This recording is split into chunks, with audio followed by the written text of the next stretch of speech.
William Corner with William Evans and Caleb Dupe. brought to you by Zoom University. Pretty shit, overpriced, not dressed. Dress. Right, welcome back to William's Corner. I'm here with HC Caleb himself because we've been having a very spirited discussion. And I know it's been a while since the Super Bowl, since we were last together, since we were last making videos. But today we want to talk about a hockey team. More specifically, the Florida Panthers. Because they have been surprisingly good based on our initial predictions. If you want to go check that out, go check out HC Caleb's channel. We did a video of all our NHL predictions. They were terrible in hindsight, but, you know. Not horrible, but not great. They were okay. So they're better than my NFL predictions. That's what we'll say that. Yeah, but so we've been having this discussion of, are the Florida Panthers for real? I am one of those people that think, no, they are not for real. I think that they are taking advantage of a weak division, and they are taking advantage of having great goaltending play and like 3 good players.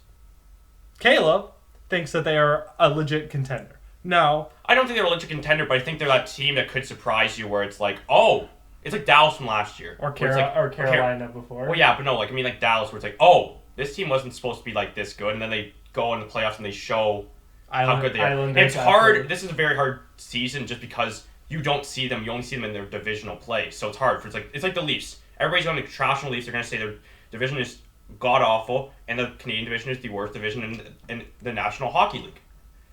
And is that fair? We will not know until the playoffs.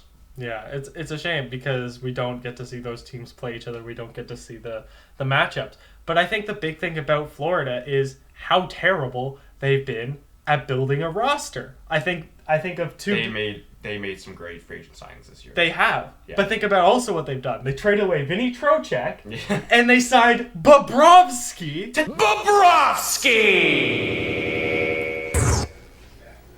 Of course. How could I forget you, old friend? $10 million! Beat Sergei Bobrovsky! You're an embarrassment to the department, Bobrovsky! Now, you know, now he doesn't even start. They have Chris Drieger has a .928 save percentage, and Sergei Bobrovsky has like an .887 or something like that. Bobrovsky, yeah, and it's just amazing to me that this team is being able to come together after those 2 terrible moves, because we know Vinny Trocheck is an amazing hockey player. We know Bobrovsky was an amazing hockey player. Yeah.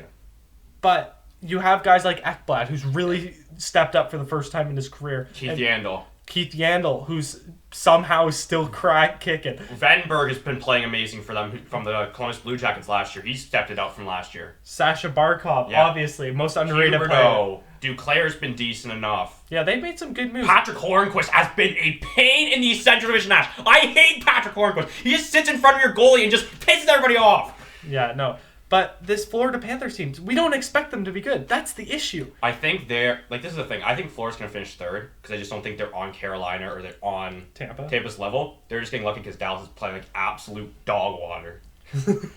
Yeah, well, that's Dallas for you. But, like, I think I love hockey, and this is, like, I think the Florida Panthers are a great example. Now, okay, we could basically say the Florida Panthers are playing at an innate advantage this year because they understand what it's like to play with no one in the arena. That is fair. But, so every game is a home game for the Florida Panthers. Because they actually have fans in the stands, and it's the same amount as what if they didn't have COVID. Yeah, exactly. So, you know, we can troll the Florida Panthers all we want. We can poke fun at them all we want because, let's be honest, it's very fun. They're one of the most joke organizations in the history of the NHL. But it's cool to see them doing well. And this is the thing, and this is why I say that they're a legit team, is that, really, they have not been blown out this season. I think they've been blown out once, and that's by the Tampa Bay Lightning. The Tampa Bay Lightning are really good people. Like, Tampa Bay Lightning are a good hockey team. And Florida has always been in games. Like you saw last night against Carolina Hurricanes. They're able to bring some resiliency. They're down 2-0. They come back and they win the game. Dallas, they're down 2-0 in the 3rd period. They come back, win the game 3-2 in regulation. Like, this team just finds ways to win. And sometimes that is what all you need in the playoffs, and that's all you need in the regular season. If your team can find a way to win games. Yeah, exactly. I always find it tough, especially in this year with so much parity, with so much chaos, with Tampa missing Kucherov, with Dallas being absolutely destroyed by COVID and winter storms. Yeah. God bless everyone down there who's been struggling with that. It's just like I can't And Carolina, who's been, by my estimation, underperforming. I think there's a lot. Nashville in that division, underperforming. There is so many teams that are underperforming this Detroit season. Red Wings underperforming. Oh, stop. Sam The funny thing is I think they have like 4 regulation losses or something like that, and 2 of them are against Detroit. Yeah, no.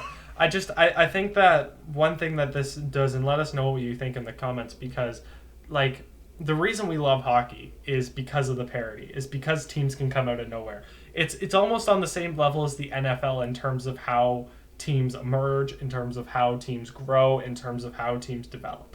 Whereas when we cover NBA basketball, when we cover baseball, all those different sports, soccer, there's not much parity. You expect teams to win. You expect going into this NBA season that the Lakers are probably going to go to the NBA Finals, or it's going to be Clippers, or it's going to be like There's three or 4 teams in each division, like except for the West. The West is sometimes a bit wonky. Like in the East, it's like 3 or 4 teams, and like those are the 3 or 4 teams that are making it. No one else. Yeah, exactly. There's no shot.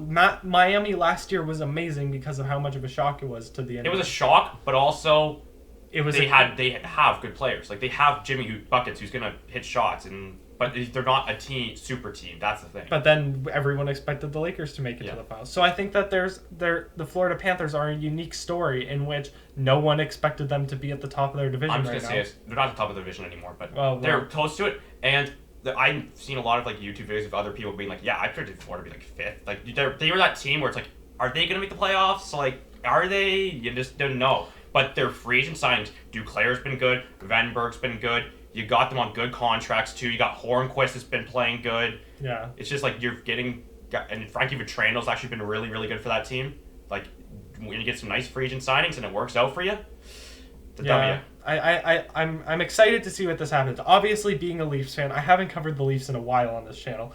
And that is because I am trying to calm my expectations about the Leafs so much because I don't want to say something and then have the Leafs inevitably blow it like they always do. Yes, because this is my thing, is that you see in the Canadian division, you see that there's the Toronto Leafs, and they are just above and beyond better than anybody else. You saw it last night. They beat the Oilers 4-0 without Austin Matthews, who was their best goal scorer. Yeah.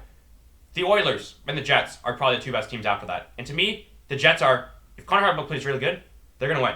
If he doesn't, they're in trouble. Yeah, exactly. And then the Oilers, it's got to be McDavid and Draisaitl. Got to be playing really good, or they're in trouble. And then you got Montreal, who's been just inconsistent. Horrible. They started really well. But now they've been horrible. Calgary's underperforming. Vancouver, who I kind of saw it coming just because they didn't get really good D, but yeah, you expected a little bit more than this. They're like pretty close to Ottawa at this point. Like, yeah, I'm trying not to pass judgment on the Leafs, and that's why I'm making this video about the Panthers specifically, is because they intrigue us. They are a very intriguing team right now.